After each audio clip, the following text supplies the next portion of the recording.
নমস্কার।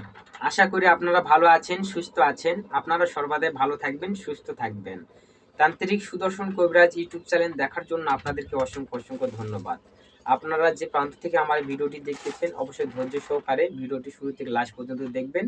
আর আমার ইউটিউব চ্যানেলে যদি নতুন এসে থাকেন তাহলে অবশ্যই আমার ইউটিউব চ্যানেলটিকে সাবস্ক্রাইব করে আমার পাশে থাকবেন। তো আজকে আপনাদের মাঝে যে বিদ্যা দিতে চেয়েছি সেই বিদ্যাটি হচ্ছে মা সরস্বতীর বীজ মন্ত্র। মা সরস্বতীর বীজ মন্ত্রটি অতি শক্তিশালী এবং অতি প্রাচীন মন্ত্র আপনাদেরকে দিব এবং এই নিয়ম প্রসেস কীভাবে কী করতে সব কিছু বলে দেবো আপনাদেরকে। দেখা যায় অনেক ক্ষেত্রে যারা কবিরাজি করে কোনো তন্ত্র মন্ত্রর দ্বারা কাজ হয়, কোনো কাজ আবার হয় না।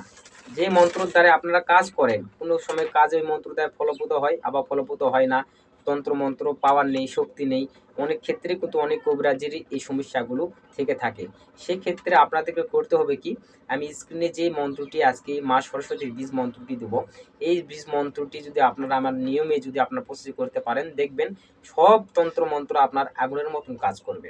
এটা অতি প্রাচীন গুপ্ত মন্ত্র আপনাদের মাঝে দিচ্ছি, তাই আপনাদেরকে বলছি অবশ্যই ধৈর্য সহকারে ভিডিওটি শুরু থেকে লাস্ট পর্যন্ত দেখবেন।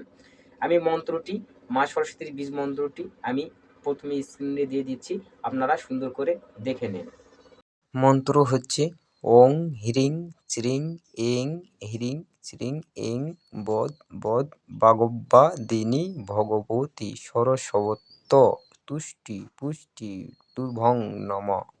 স্ক্রিনে যে মন্ত্রটি দেখলেন এই মন্ত্রটি আপনাদেরকে করতে হবে কালকে মা সরস্বতীর পূজা। মা সরস্বতীর পূজা হওয়ার পরে মা সরস্বতীর মূর্তির সামনে বসে, কিংবা যদি মূর্তি না থাকে তাহলে একটা মা সরস্বতীর একটা ফটো কিনবেন। কেনার পরে আপনারা উত্তর মুখ কিংবা পূর্ব মুখ হয়ে বসবেন। বসার পরে মা সরস্বতীর ফটোটি আপনার কোনো বেঞ্চ কিংবা একটা আসনের উপরে মা সরস্বতীর ফটোটি সুন্দর করে রেখার পরে আপনার ধূপ প্রদীপ আগরবাতি এগুলো সব কিছু জ্বালে নিয়ে পরিষ্কার পরিচ্ছন্ন বস্ত্র পরে আপনারা মায়ের চরণে একটু বেলপাতা অন্যান্য ফুল মায়ের সরস্বতীর চরণে দেওয়ার পরে আপনারা যে স্ক্রিনে মন্ত্রটি দেখলেন এই মন্ত্রটি প্রথমে 108 বার রুদ্রাক্ষ মালায় জপে নিয়ে মন্ত্রটি সিদ্ধি করে নিতে হবে। সিদ্ধি করে নেওয়ার পরে আপনারা যে কোনো কবিরাজি বশীকরণ কাজ বা অন্যান্য যে কোনো বড় ধরনের যেগুলো কাজ করবেন সেগুলো করার আগে মা সরস্বতীর এই বীজ মন্ত্রটি 21 বার মনে মনে আপনার এই মন্ত্রটি জপে নেবেন। জপে নেওয়ার পরে আপনারা জপে নিলে কি হবে, মা সরস্বতীর এই মন্ত্রটি যখন 21 বার জপে নেবেন, জপে নেওয়ার ফলে মা সরস্বতী আপনার জিহ্বার উপর বিরাজমান হবে।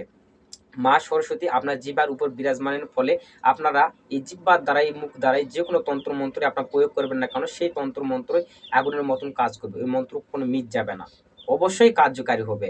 এটা অতি প্রাচীন মন্ত্র, এটা গুপ্ত আপনাদেরকে দিচ্ছি। আর অবশ্যই আপনারা কমেন্ট করে আমার থেকে এটা অনুমতি নিয়ে নেবেন। আর যেগুলো শিষ্য আছে শিষ্যদের আমি অনুমতি দিয়ে দিচ্ছি, আমার এটা অবশ্যই তারা সিদ্ধ করে নেবেন, কারণ এটা কবিরাজি করতে হলে সেক্ষেত্রে হলে এটা অনেক কার্যকারী। যে কোনো কাজের আগে আপনারা এই মন্ত্রটি জপে নিয়ে কাজ করবেন, দেখবেন 100% গ্যারান্টি সহকারে কাজগুলো করতে পারবেন।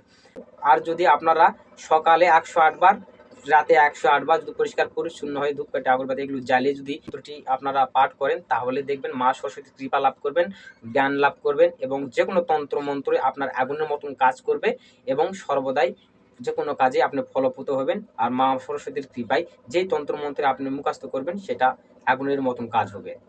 এটা মার বিদ্যার কৃপা, এটা সর্বদাই মা সরস্বতীর জিহ্বার উপর আবির্ভূত হবে। তো আশা করি আপনারা বুঝতেই পেরেছেন। যদি ভিডিওটি ভালো লাগে অবশ্যই একটা লাইক করবেন আর কমেন্টে অবশ্যই আপনারা অনুমতি আমার নিয়ে আপনারা কাজ করবেন।